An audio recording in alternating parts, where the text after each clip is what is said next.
So hey guys, welcome back to my channel. My name is Arun. So आज है 16 मई and boards के result आए हुए लगभग 3 दिन हो चुके हैं। एंड मैं पिछले 2-3 दिनों से बहुत ज़्यादा कंफ्यूज था, क्योंकि देखो, सबसे पहले तो मेरी बोर्ड्स में अच्छे रिज़ल्ट नहीं आए थे, उससे तो अलग ही परेशान थे। एंड उसके सबसे बड़ा दिक्कत ये था कि मेरा 75% क्रॉस नहीं हुआ। And as a JEE aspirant सब मतलब कि आप सबको पता होगा कि 75% क्रॉस करना कितना ज़रूरी होता है। एंड बस वही था कि अगर मतलब 75% क्रॉस नहीं हुआ तो क्या क्या कर सकते हैं, क्या क्या ऑप्शंस हैं। लाइक एक तो मुझे पता है कि इम्प्रूवमेंट देना है, एंड बस मैं इसमें कंफ्यूज था कि मुझे एनआईएस देना है कि सीबीएसई बोर्ड देना है। क्योंकि देखो, सबके अलग अलग ओपिनियन होते हैं अपने एनआईएस और सीबीएसई के बीच में। सो वही सब मैं 2-3 दिनों से सोच रहा था। एंड बहुत ज़्यादा रिसर्च करने के बाद मैं फाइनली मतलब मैंने डिसाइड कर लिया कि मैं कौन सा बोर्ड में इम्प्रूवमेंट दूंगा। सो देखो, मुझे सीबीएसई बोर्ड से इम्प्रूवमेंट देना है, बट उसमें भी दो बार इम्प्रूवमेंट दिया जाता है। एक तो तुम्हें अगर एक सब्जेक्ट में देना है इम्प्रूवमेंट, तो तुम सितंबर या फिर अक्टूबर में दे सकते हो। बट अगर तुम्हें एक से ज़्यादा सब्जेक्ट में अगर तुम्हें इम्प्रूवमेंट देना है, दैन तुम्हें next year as a private candidate improvement देना पड़ेगा। एंड मैं वैसे ही दूंगा, क्योंकि देखो मुझे 75% अगर क्रॉस करना है तो एक सब्जेक्ट से क्रॉस नहीं होने वाला।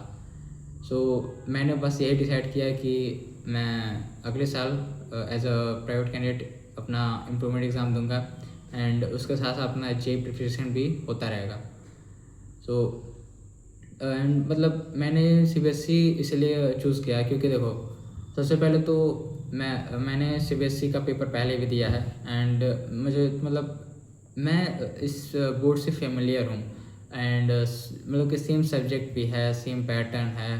एंड मतलब बहुत ज़्यादा इजी हो जाता है अगर तुम इम्प्रूवमेंट देने वाले हो।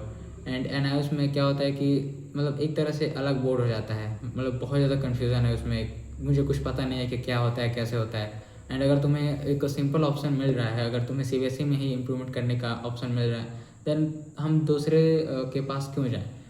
हमें क्या लगता है कि मतलब मेरी रिसर्च से क्या पता चला ना कि ज़्यादातर जो एनआईएस होता है, अगर तुम्हें ऑन डिमांड, एनआईएस में क्या होता है कि ऑन डिमांड होता है एक एग्ज़ाम देने वाला का तरीका। लाइक तुम्हें डिसाइड करना होता है कि तुम किस दिन पेपर दोगे। सो ज़्यादातर बच्चे उसे इसलिए चूज़ करते हैं क्योंकि उन्हें फ्लेक्सिबिलिटी चाहिए, कि उन्हें ये नहीं चाहिए कि मुझे फ़िक्स डे मिले।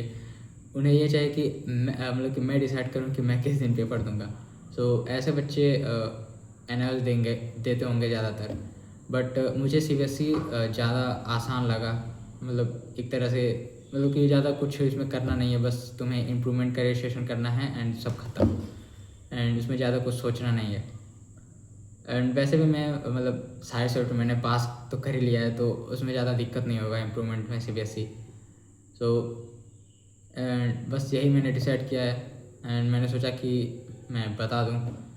एंड आप लोग बताइएगा कि आप लोगों ने क्या चूज़ किया, क्योंकि बहुत सारे लोगों का इस बार तो मतलब सीबीएसई वाले बहुत सारे लोगों का नंबर कटा है भाई। मतलब देखो, मेरा भी एक्सपेक्टेड नहीं था कि इतना ज़्यादा कम आएगा।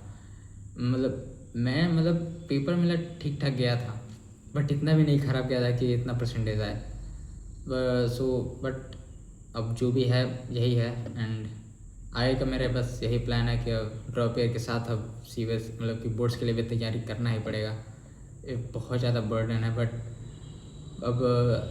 अब जब मैंने ड्रॉप ले लिया है तो देन इन सब से अब डर के कुछ होने वाला नहीं है। एंड बस साथ में लेके चलना है। सो अब हिम्मत नहीं हारनी है, एंड बस गिव अप नहीं करना है, बस चलते जाना है। जो होगा देखा जाएगा आगे। So this is for today guys, and मिलते हैं अगली वीडियो में। तब तक के लिए बाय।